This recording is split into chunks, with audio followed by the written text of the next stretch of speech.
नमस्कार, तेज हरियाणा से गुरविंदर पन्नू गांव की सरकार कार्यक्रम में आज हम जिक्र करेंगे गांव अहमदपुर दारेवाला का, जहां पर इस बार महिला ओपन सीट होने की वजह से राधिका कालड़ा की ओर से यहां पर इस बार चुनावी मैदान में आकर आगाज किया गया है।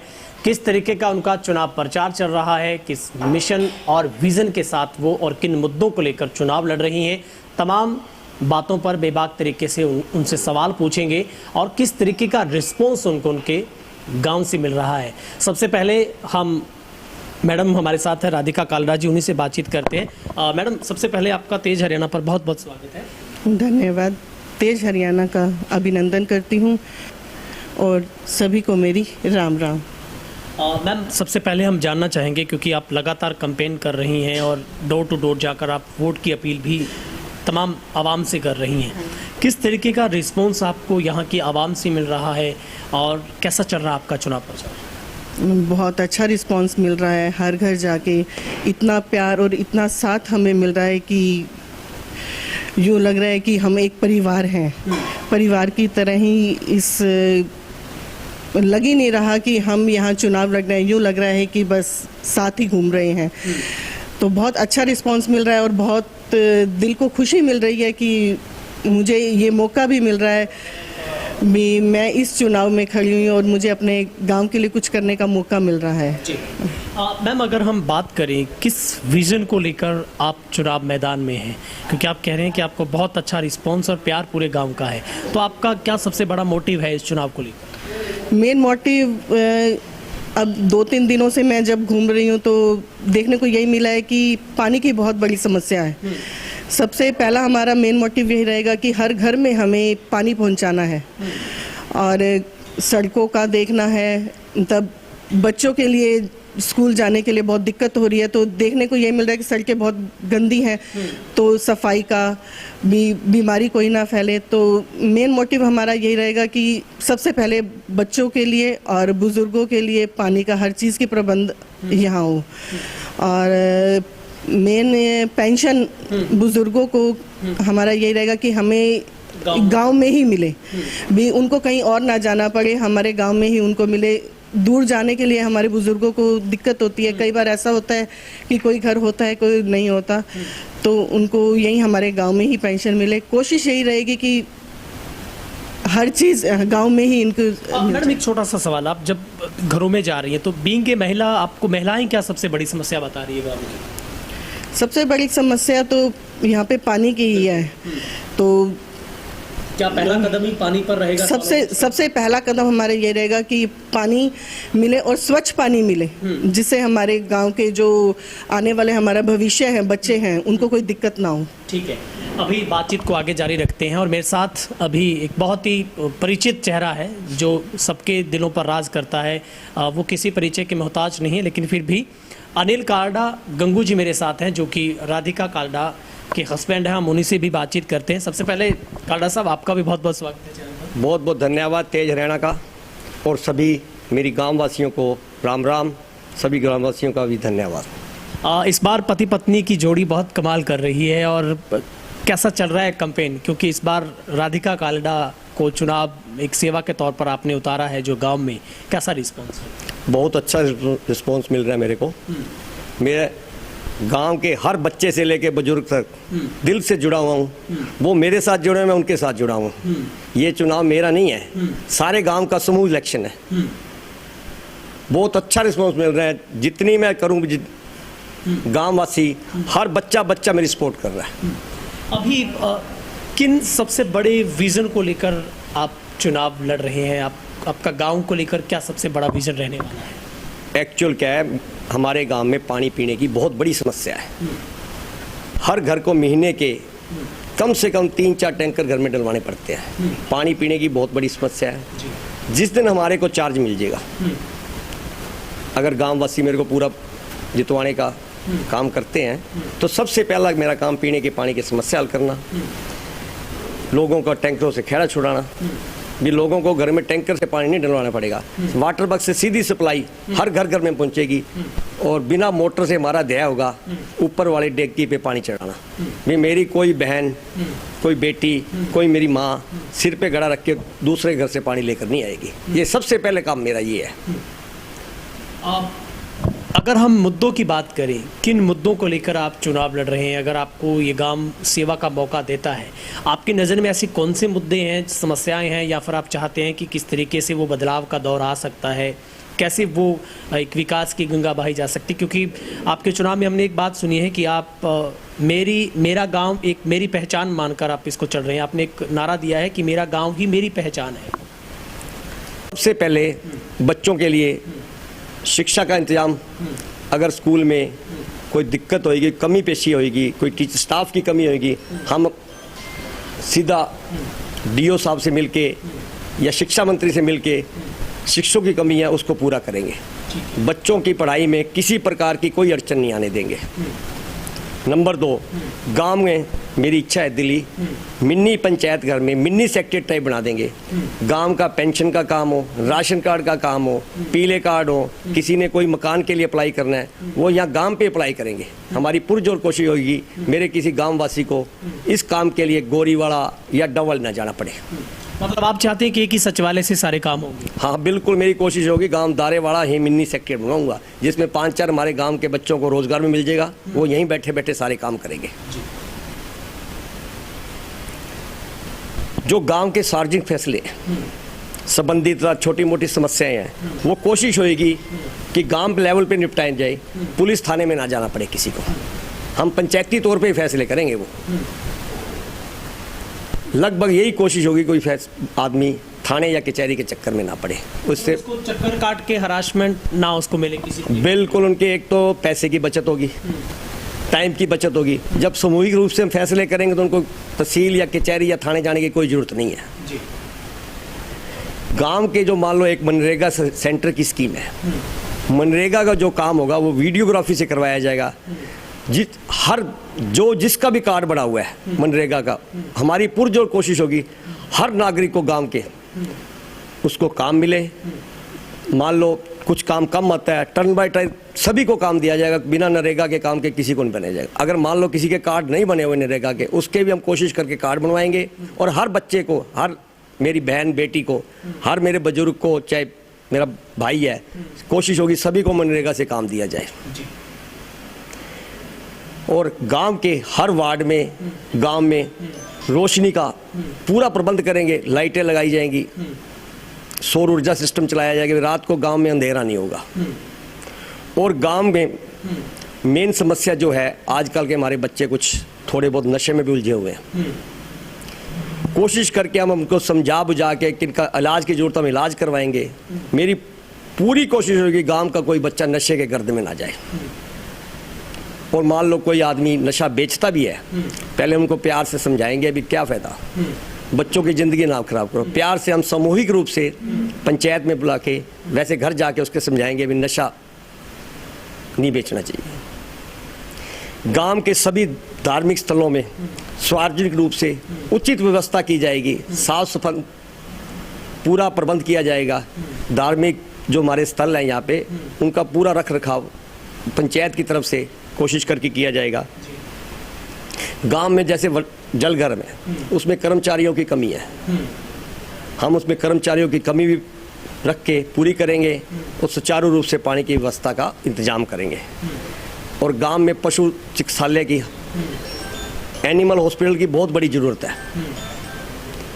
सरकार से मिलके, चाहे हमारे को मुख्यमंत्री से मिलना पड़े, पशु अस्पताल का भी इंतजाम गांव में करेंगे। गांव के स्वास्थ्य केंद्र है, मेडिसिन, और गांव को कोशिश होगी ये मेडिकल सुविधा भी हमारे गांव में हो, दवाई मिले, डिस्पेंसरी टाइप हो सकता है। कोशिश परमानेंट डॉक्टर नहीं तो हफ्ते में 2 दिन डॉक्टर का इंतजाम भी किया जाएगा। भी आप हमारे गांव के हर वासी को शहर ना जाना पड़े, यहाँ पे मतलब फर्स्ट एड दी जाए। जो बुढ़ापा पेंशन है, हमारे गांववासी बुजुर्गों को बिज्जू वाली जाना पड़ता है। मान लो कोई बीमार होगा, उसको बिज्जू वाली ना जाना पड़े, गांव में ही उनको पेंशन कोशिश करके यहीं से चालू करवानी चाहिए, वहाँ पे नहीं जाना पड़े। अगर मान लो कोई बुजुर्ग बीमार है, चारपाई पकड़ रखी है, हमारी कोशिश होगी उसको हम घर पे पेंशन दे के आए, हमारा यही प्रयास रहेगा। गांव की एक वेबसाइट बनवाकर उसमें प्रोजेक्ट रिपोर्टें तैयार करके सारी वेबसाइट पर डाली जाएगी, क्योंकि गांव का हर बच्चा, हर नागरिक उसको देख सके। गांव में क्या काम काज चल रहा है, कौन सी योजना चल रही, सारी वेबसाइट पे डाली जाएगी, उसमें सब पता लग जाएगा भी गांव में क्या हो रहा है और आगे सरकार हमारी पंचायत की क्या स्कीम है, सारा वेबसाइट पे डाल दिया जाएगा। बिल्कुल साफ सुथरा काम होगा, कोई दिक्कत नहीं आएगी। हमारे गांव के युवाओं के लिए एक बहुत बड़ी मांग है जिम की भी यहाँ पे स्थापना की जाएगी कि बच्चे नशा की तरफ ना जाएं, अपनी सेहत की तरफ ध्यान दें, जिम में जाएं। जिम की स्थापना की जाएगी। नशे छुड़वाने के लिए एक जागरूकता कैंप लगाए जाएंगे, स्वास्थ्य शिविर लगाए जाएंगे, ये भी हमारा काम है। गांव की गौशाला हेतु गौओं के लिए स्वास्थ्य संबंधी कैंप, दवाइयों का इंतजाम, हर प्रकार की गौशाला की तरफ ध्यान दिया जाएगा भी कोई पशु को कोई दिक्कत ना, टाइम टाइम पे हम कैंप भी लगाएंगे।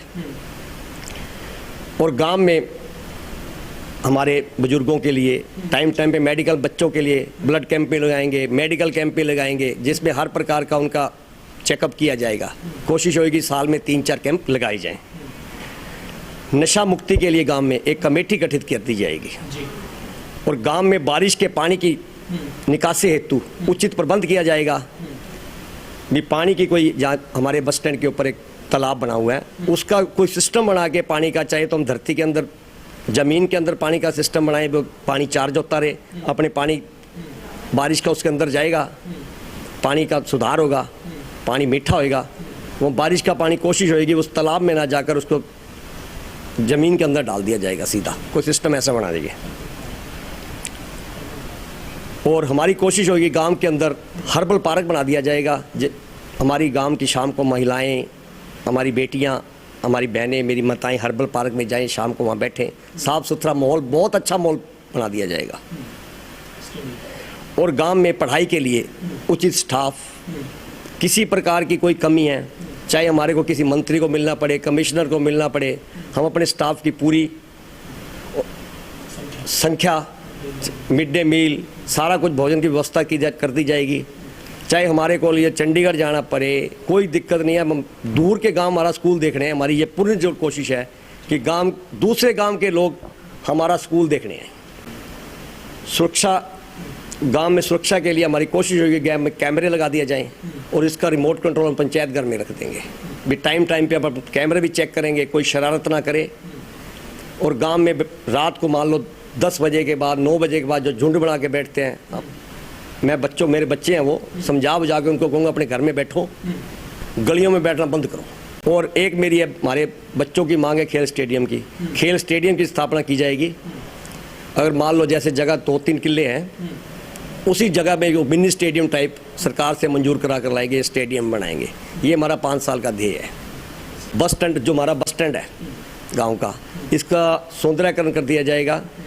भी सवारियाँ जब बैठें, अपनी पूरी उनकी बैठने की व्यवस्था हो, पानी की व्यवस्था हो, भी बस के इंतज़ार में वहाँ अपने आराम से बैठे अगर बस के इंतज़ार कर। और हमारे गांव में बसें बहुत कम आती है, ट्रांसपोर्ट का मुद्दा है ये। ट्रांसपोर्ट बहुत कम आती है, डब वाली से कोई बस नहीं आती। डब वाली से 3-4 टाइम चलाए जाएंगे, सरसे से चलाए जाएंगे। भी हमारी माताओं बहनों को कोई दिक्कत ना हो शहर जाने में, बुजुर्गों को दिक्कत ना हो, बच्चों को टाइम से स्कूल पहुँच सके, कॉलेज जाना होता है। सफाई कर्मचारियों की संख्या भी बढ़ाई जाएगी। हमारे फ़िलहाल 2 सफाई कर्मचारी हैं, हम इनको कोशिश करके 4 या 5 जो पूरा सुचारू रूप से गांव की सफाई करें। ऐसा है जैसे ग्राम सभा की मीटिंग होती है जी, पंचायत घर में मीटिंग किया करेंगे, उसकी बाकायदा वीडियोग्राफी कराएंगे, गांव के हर वासी को सूचना देंगे आज ग्राम सभा की मीटिंग है। वहीं ग्राम सभा की मीटिंग हर नागरिक से उसकी डिस्कशन करेंगे, बताओ क्या प्रॉब्लम है, उसकी वीडियोग्राफी बनाएंगे, मुद्दों को उठाया जाएगा। बिल्कुल जो गांव वाले कहेंगे भी ये हमारी दिक्कत है, वो उसी मुद्दों को उठा के ग्राम सभा में पास करके आगे हम सोल्व करेंगे। जिसकी भी जरूरत हो, अगर डीसी साहब को मिलना डीसी साहब को मिलेंगे, कमिश्नर साहब को मिलना कमिश्नर साहब को मिलेंगे, अगर ब्लॉक लेवल पे है तो ब्लॉक लेवल से उठाएंगे, अगर हमारे को दिल्ली या चंडीगढ़ जाना पड़ा है वहाँ से जो मुद्दे गाँव से बनाकर वहाँ पर सुलटा के सारे जो भी मांग होगी पूरी करवा के लाएंगे। हम में हर साल एक वार्षिक महोत्सव करेंगे स्कूल के अंदर। जो मेरे गांव के बच्चे फर्स्ट सेकंड चाहे बाहर भी पढ़ते हैं, अच्छे मार्क्स लेके आएंगे, हम उनको सम्मानित करेंगे। इससे क्या होगा कि दूसरे बच्चों की हौसला अफजाई होगी, पढ़ाई की तरफ वो भी ध्यान देंगे। इससे हमारे गांव के बच्चे बहुत ज़्यादा आगे बढ़ेंगे, हमारा गांव का नाम रोशन करेंगे। मेरी भी इच्छा है मेरे गांव का बच्चा कोई IAS बने, कोई HCS बने, कोई डॉक्टर बने, कि दारेवाला का नाम चमकाए। हम उनको प्रोत्साहन करेंगे, प्रोत्साहित करेंगे बच्चों को भी, सभी बच्चों को पढ़ाई की तरफ अपना पूरा लगन से ध्यान दे। मेरी दिली इच्छा है कि मेरा गांव का बच्चा कोई IAS बने, जज बने। आपकी लिस्ट मुद्दों की देखकर मुझे लग रहा है कि बहुत बड़ा सपना आपने गांव के लिए एक उम्मीद जो पाली है, और ऐसी मेरी कामना है कि अब ये पूरी भी हो। कालरा साहब, अब बहुत पीक पर चल रहा है चुनाव। अब जब आप घर घर जाकर वोट की अपील कर रहे हैं, किस तरीके का प्यार लोगों का आपको मिल रहा है, और सबसे बड़ी आवाज़ लोगों की जो आप कैच कर पा रहे हैं, क्या चाहते हैं? ऐसा है जी, मेरे को सभी गांववासी ने हाथों से उठा रखा है और बहुत खुश होते हैं। अभी कहते मेरे को प्यार से सारे गंगू कहते हैं, आज भी गंगू कहते हैं, कोई दिक्कत नहीं है। बच्चा भी आपको आवाज गंगू कह के लगाता है, बुजुर्ग भी गंगू? हाँ, गंगू अंकल आ गया, गंगू अंकल आ गया, यही कहते हैं मेरे को। मेरे को खुशी होती है, बच्चे भी। चलो, मेरा हर बच्चे के साथ, हर बुजुर्ग के साथ और मेरे हम उम्र के साथ मेरा दिली लगाव है। अगर मैं एक आवाज़ मारता हूँ तो 100 आदमी को कहता हूँ, 100 के 100 आदमी पहुँचते हैं। अगर वो भी मेरे को रात को 12 बजे आवाज़ मारेंगे, 12 बजे उनके लिए हाजिर रहूँगा। हमने देखा है, सुना है कि आपसे लोग उम्मीद कर रहे हैं कि आप एक सेक्रेटरीट तैयार करके लोग वहाँ पर ही कामकाज के लिए आएँ, चाहे वो किसी तरीके की वेरिफिकेशन की बात हो, चरित्र प्रमाण पत्र की बात हो। तो क्या आपका वहाँ पर बैठने का कोई टाइम टेबल भी सरपंच मैडम राधिका जी का वहाँ पर होगा ना? बिल्कुल टाइम टेबल होगा जी। डेली चाहे आधा घंटा जाए, 1 घंटा जाए, वहाँ जरूर बैठा करेंगे। रविंदर जी, आप भी गांव में हमारे रहते हो, जिस तरह से लोगों को, मेरे बुजुर्गों का, मेरे बच्चों का, बुजुर्गों का आशीर्वाद मिल रहा है, बच्चों का मेरे साथ प्यार है, मेरा बच्चों पे आशीर्वाद है, मेरे हम उम्र साथियों का मेरा साथ है। हर मेरे दारेवाला के नागरिक ने, मेरी बहनों ने, मेरी बेटियों ने, मेरी माताओं ने अपना इलेक्शन समझ रखा है। ये इलेक्शन राधिका या अनिल का नहीं है, ये हर गांववासी का इलेक्शन है। वो खुद अपना इलेक्शन मान के चल रहे हैं, हर बच्चा वोट मांग रहा है। मैं पुनः एक बार मेरे गांववासियों से, मेरी माताओं से, मेरी बहनों से हाथ जोड़कर अपील है, आने वाली 12 तारीख को खुद राधिका समझकर अपने आप वोट डालो, बढ़ चढ़कर वोटों में हिस्सा रखो, और इस 12 तारीख को अपने दारेवाड़ा में एक महोत्सव की तरह मनाएं। हर नागरिक अपने आप को राधिका और अनिल समझे, तभी ये अपना मिशन कामयाब होगा। आप मेरे को आशीर्वाद दोगे, जो मेरा सपना है गांव को आगे ले जाने का, मैं हरियाणा के नक्शे में 1 नंबर पर लेना चाहता हूं। दूर दूर से देखने आए भी गांव अहमदपुर दारेवाड़ा में क्या काम हुआ, ये मेरा सपना है। वो ये सपना सभी गांव वासियों के साथ मिलकर ही होएगा। बस आप 12 तारीख को महोत्सव की तरह मनाएं और हर आदमी अपने आप को राधिका समझे, अनिल समझे। यही मेरी गांव वासियों से हाथ जोड़कर अपील है। ठीक है सर, बहुत बहुत आपका शुक्रिया भी करते हैं और आपको बहुत बहुत शुभकामनाएं भी देते हैं। आपने हमारे लिए वक्त निकाला, थैंक यू सो मच। मैं तेज टीवी का, तेज चैनल का धन्यवाद करना चाहता हूँ कि उन्होंने हमारे को इस काबिल समझा और हमारे को गांव की जो हमारा घोषणा पत्र है वो उन्होंने सार्वजनिक किया। मैं तेज हरियाणा का और बहुत बहुत धन्यवाद करता हूं और सभी ग्रामवासियों को एक बार पुनर्अपील करता हूं, आने वाली 12 तारीख को इसको महोत्सव की तरह मनाएं और हम अपने मिशन में कामयाब हो जाएं। धन्यवाद, गुड लक। धन्यवाद जी। तो ये थे हमारे साथ गांव अहमदपुर दारेवाला से, जो कि अनिल कालड़ा, जो कि गंगू के नाम से मशहूर हैं, और उनकी धर्मपत्नी इस बार चुनाव मैदान में है, राधिका कालड़ा, जिन्होंने अपना पूरा मैनिफेस्टो जो कि हमारे साथ साझा किया है। और मुझे लगता है ये सिरसा का एक ऐसा पहला गांव है जिन्होंने एक बहुत डिटेल के साथ, उनके पास अपनी मोबाइल में पूरा डेटा था और शायद वो बहुत बातें और बताना चाहते थे, लेकिन समय के लिहाजा हम आपको बहुत शॉर्ट में इंटरव्यू दिखा रहे हैं। अगले इंटरव्यू में उनसे पूरी बातचीत करेंगे। हालांकि उनकी धर्मपत्नी भी बातचीत को और आगे बढ़ाना चाहती थी, लेकिन समय की गरिमा को ध्यान में रखते हुए हमने बहुत ब्रीफ में हर इंटरव्यू की उसी पैटर्न पर आकर उनसे बातचीत करने की कोशिश की है। और आखिरी फैसला जनता जनार्दन के हाथ में है। जो वोट बदलाव का, एक तरक्की का, खुशहाली का, गांव की प्रगति का होगा। हम भी आपसे अपील करते हैं कि आने वाली 12 तारीख को, आप 12 नवंबर को इस जनता के प्रजातंत्र के इस महोत्सव में अपने वोट की आहुति जरूर डालें, क्योंकि ये आपका अपना अधिकार है। अगले कार्यक्रम में किसी नए चेहरे के साथ फिर से होगी मुलाकात। बहुत बहुत शुक्रिया।